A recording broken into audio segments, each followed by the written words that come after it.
আজকে আমি আপনাদের সাথে শেয়ার করব অতুলনীয় স্বাদে সম্পূর্ণ ডিফারেন্ট একটি চিকেন রেসিপি। আশা করি আজকের রেসিপিটি আপনাদের ভালো লাগবে।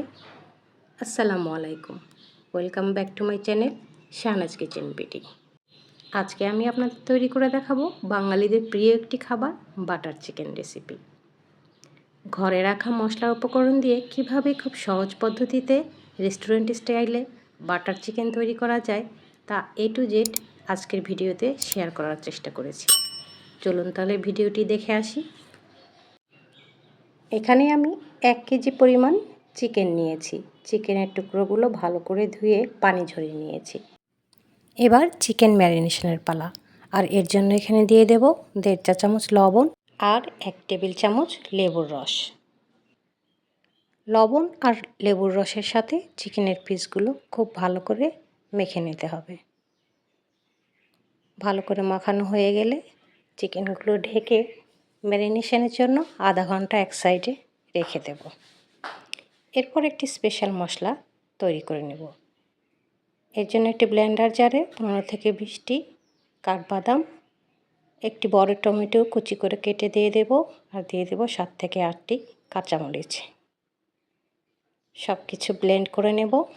এই ব্লেন্ড করা মশলাটি পরবর্তীতে আমরা রান্নার সময় ব্যবহার করব। এবার একটি প্যানে আধা কাপ পরিমাণ সয়াবিন তেল দিয়ে দেব। তেল সামান্য গরম হলে এখানে দিয়ে দেব ম্যারিনেট করা চিকেন পিসগুলো। লেবু দিয়ে ম্যারিনেশন করার ফলে চিকেন থেকে কিন্তু পানি বের হয়ে আসবে, তাই ভাজার সময় পানি ঝরিয়ে চিকেন পিসগুলো তেলের মধ্যে দেওয়ার চেষ্টা করবে। 2 থেকে 3 মিনিট ভাজার পরে চিকেন পিসগুলো উল্টিয়ে দেবেন। এক পিঠ সামান্য লালচে হয়ে আসলে উল্টিয়ে দিয়ে আরেক পিঠও 2 থেকে 3 মিনিটের মতো ভেজে নেব। আর এই ভাজার কাজটি হাই ফ্লেমে করতে হবে। চিকেনের 2 পিঠই যখন লালচে কালার হয়ে আসবে তখন চিকেনগুলো উঠিয়ে নেব। তেল ঝরিয়ে চিকেনগুলো উঠিয়ে একটি পাত্রে রেখে দেব। আর এই চিকেন ভাজা তেলের মধ্যেই দিয়ে দেব গোটা গরম মশলা, এলাচ, দারচিনি, গোলমরিচ, লবঙ্গ। গরম মশলাগুলো তেলের মধ্যে 1 মিনিটের মতো ভেজে নেব। যখন সুন্দর একটি অ্যারোমা বের হবে তখন এখানে দিয়ে দেব 1 কাপ পরিমাণ পেঁয়াজ। আমি এখানে পেঁয়াজ কুচি ব্যবহার করেছি, আপনারা চাইলে পেঁয়াজ বাটাও ব্যবহার করতে পারেন। দিয়ে দেব 2 চা চামচ লবণ, 4-5টি কাঁচামরিচ। যেহেতু বাটার চিকেন রান্না করব, বাটার তো অবশ্যই দিতে হবে। এখানে 2 ইঞ্চি পরিমাণ 3 টুকরো বাটার আমি ব্যবহার করেছি। আপনারা চাইলে পুরো রান্নাটি বাটার দিয়ে করতে পারেন। আমি এখানে সয়াবিন তেল এবং বাটার মিক্সড করে রান্না করেছি। পেঁয়াজ সামান্য লাল হয়ে আসলে এখানে দিয়ে দেব উঁচু করে 2 চা চামচ রসুন বাটা, 2 চা চামচ আদা বাটা। কিছুক্ষণ ভাজার পরে যখন আদা রসুনের কাঁচা গন্ধটা চলে যাবে তখন এখানে দিয়ে দেব গুঁড়ো মশলা। আপনি চাইলে আগে থেকে গুঁড়ো মশলাগুলো একটি বাটিতে নিয়ে পানি দিয়ে গুলিয়ে তারপর ব্যবহার করতে পারেন। আমি এখানে দিয়ে দিলাম 2 চা চামচ হলুদের গুঁড়ো, 2 চা চামচ মরিচের গুঁড়ো আর দিয়ে দেব 2 চা চামচ ধনে গুঁড়ো। শুকনো মশলাগুলো দেওয়ার পরে 30 সেকেন্ডের মতো তেলের মধ্যে ভেজে নেব। মশলাগুলো যাতে তেলের মধ্যে পুড়ে না যায় তার জন্য এখানে দিয়ে দেব সামান্য পরিমাণ গরম পানি।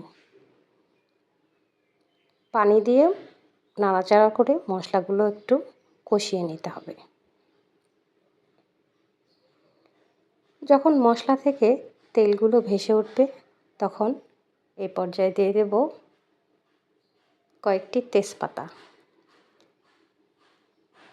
এরপর এখানে দিয়ে দেব ব্লেন্ড করে রাখা বাদাম এবং টমেটোর পেস্ট। গ্রেভিগুলো মশলার সাথে ভালো করে নাড়াচাড়া করে নেব। তারপরে ব্লেন্ডার জার ধুয়ে একটুখানি পানি দিয়ে দেব যাতে করে মশলাগুলো তলে ধরে না যায়। এরপরে 4 থেকে 5 মিনিটের মতো মশলাগুলো কষিয়ে নেব। বারবার নাড়াচাড়া করে মশলাগুলো কষিয়ে নিতে হবে। গ্রেভিগুলো যেন কোনোভাবেই তলে ধরে না যায় সেদিকে সতর্ক দৃষ্টি রাখতে হবে। মশলা যত ভালো করে কষাবেন চিকেনের টেস্ট ততই ভালো হবে। মশলাগুলো ভালো করে কষানো হয়ে গেলে যখন তেল উপরে ভেসে উঠবে তখন এ পর্যায়ে ভেজে রাখা চিকেনের পিসগুলো মশলার মধ্যে দিয়ে দেব। তারপরে ভালো করে নাড়াচাড়া করে চিকেনের পিসগুলোকে গ্রেভির সাথে ভালোভাবে মিশিয়ে নেব। এরপরে ঢাকনা দিয়ে ঢেকে 4 থেকে 5 মিনিটের মতো রান্না করব। এ পর্যায়ে চুলার হিট মিডিয়াম থেকে লোর দিকে থাকবে। 5 থেকে 6 মিনিট রান্না করার পরে যখন তেলগুলো উপরে ভেসে উঠবে তখন আলতো করে চিকেনগুলো আবার নাড়াচাড়া করে দিতে হবে। এরপরে এখানে অ্যাড করব ফেটিয়ে রাখা আধা কাপ পরিমাণ টক দই। টক দইটা অবশ্যই ফেটিয়ে ব্যবহার করার চেষ্টা করবেন, তা না হলে টক দই দানা বেঁধে যাবে এবং গ্রেভিটা মসৃণ হবে না, তখন দেখতেও ভালো লাগে না। তাই চেষ্টা করবেন টক দই ফেটিয়ে ব্যবহার করার জন্য। ঢাকনা দিয়ে ঢেকে 5 থেকে 6 মিনিটের মতো রান্না করে নেব। 5 থেকে 6 মিনিট রান্না করার পরে যখন গ্রেভিগুলো অনেকটা ঘন হয়ে আসবে এবং তেল উপরে ভেসে আসবে তখন বুঝতে হবে যে আমার বাটার চিকেন রান্না অলমোস্ট কমপ্লিট হয়ে গেছে। এ পর্যায়ে এখানে কয়েকটি আস্ত কাঁচামরিচ দিয়ে দেব খুব সুন্দর একটা ফ্লেভারের জন্য। এরপরে চুলা বন্ধ করে চুলার ওপরে আরও 3 থেকে 4 মিনিট বসিয়ে রাখব। দেখুন ঘরে রাখা উপকরণ দিয়ে কত সহজেই তৈরি করে ফেললাম বাটার চিকেন রেসিপি। ছুটির দিনে লাঞ্চ কিংবা ডিনারে কিংবা স্পেশাল কোনো অকেশন কিংবা কোনো গেস্ট বাসায় আসলে এই স্পেশাল বাটার চিকেন রেসিপিটি তৈরি করে পরিবেশন করলে সকলে আঙ্গুল চেটে পুটে খেয়ে উঠবে আর আপনার রান্নার বিগ ফ্যান হয়ে যাবে। রুটি পরোটা কিংবা নান রুটি কিংবা পোলাও অথবা সাদা ভাতের সাথে এই বাটার চিকেন রেসিপিটি পরিবেশন করতে পারবেন। বড়রা তো পছন্দ করবেই, ছোটেরাও আঙ্গুল চেটে পুটে খেয়ে উঠবে এবং সবাই বারবার আপনাকে এই রেসিপিটি রান্না করার জন্য রিকোয়েস্ট করবে।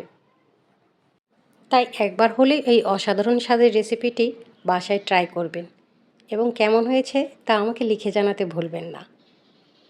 আশা করছি আজকের রেসিপিটি আপনাদের ভালো লেগেছে। আজকের রেসিপিটি যদি আপনাদের ভালো লেগে থাকে তাহলে আমার ভিডিওটিতে একটি লাইক দেবেন। আর আপনি যদি আমার চ্যানেলের নতুন বন্ধু হয়ে থাকেন তাহলে অবশ্যই আমার চ্যানেলটি সাবস্ক্রাইব করবেন আর বেল আইকনটি প্রেস করে দেবেন, যাতে করে নতুন কোনো ভিডিও আপলোড করলে তার আপডেট সবার আগে আপনার কাছে পৌঁছে যায়। সকলে ভালো থাকবেন, দেখা হবে নতুন কোনো রেসিপিতে। আল্লাহ হাফেজ।